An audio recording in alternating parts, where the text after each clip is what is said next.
Hi, I'm Anjori, owner of Be Threadly, and today I'm here at Love Notions to show you how to paint with your sewing machine. I have been painting with my sewing machine for about 7 years now, turning it into my business, creating embroidered patches to express your individuality. And if you have quilted before, you're halfway there. So let's get started. Supplies you'll need: a sewing machine that can drop feed dogs, embroidery thread. You'll need to test which brand your machine likes. My Juki's like Isacord, a darning foot, embroidery hoop, tearaway stabilizer, and I recommend the adhesive version for the thinner fabrics, and water-soluble stabilizer for your design. I like to keep it in a plastic bag to prevent water or humidity from breaking it down. And you'll need fabric. Speaking of fabric, today's Feature Friday pattern is the Terra Tunic. It is packed with options: 6 necklines, 7 side vents, welt pockets, and elbow patches. The pattern is on sale today for $5, and if you use my affiliate link below, a big thank you to you. I forgot to mention an important supply: your design.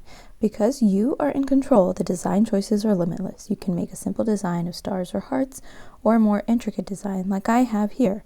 I created this Mom Strong because as moms we are strong and we do so much for our families. You can draw your design directly on your fabric using chalk or other temporary ink, or you can draw or trace the design on water-soluble stabilizer, then pin the design to your fabric. To start, lay the water-soluble stabilizer over your design and trace. I use friction pens to draw my design since they are heat erasable. Trace along your design. Once your design is traced, cut the stabilizer to size. Now let's get it onto the fabric. We need to set up our fabric first with tearaway stabilizer. The fabric I am using is more lightweight, so I'll be using the adhesive tearaway stabilizer. The stabilizer does not need to be in one continuous piece. You can join little pieces together like I am doing here. Make sure the stabilizer is at least ½ inch bigger than your design on all sides. To align your design, mark the center points on your shirt and design. I recommend holding your pattern pieces up to your body to get a better idea of the placement.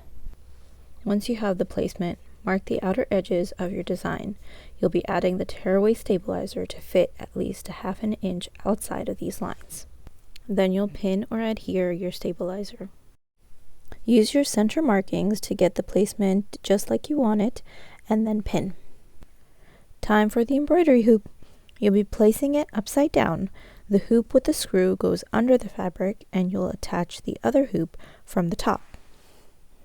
Make sure your design is in the center of the hoop, and then tighten the screw. You're now ready to go to the machine. To set up your machine, switch out the presser foot to the darning foot and lower the feed dogs. To get the hoop under the foot, hand crank the needle up and push the darning foot up with your finger. Before stitching, bring up the bobbin thread and hold both threads out and to the back while you lock stitch in place. Now you can move the hoop around following the lines in your design.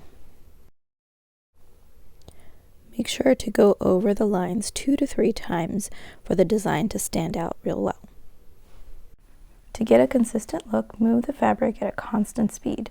This will come with practice. You can use zigzag stitches to fill thicker areas, but outline the area with straight stitches first. What you are seeing here is not real time. It has been sped up for this video. This design took me about 10 minutes to stitch. So be patient and keep going. To hop from one piece of the design to another, like between the letters here, you're going to first lock stitch, then bring the needle and presser foot up, pull and hold the top thread out and to the back, move to the next part of the design and lock stitch. Then you can proceed as usual.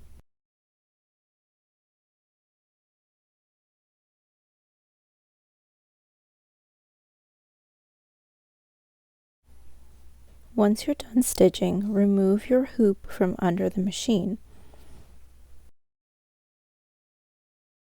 Remove the embroidery hoop and start tearing away the stabilizer on the wrong side. This unfortunately is a tedious but necessary step.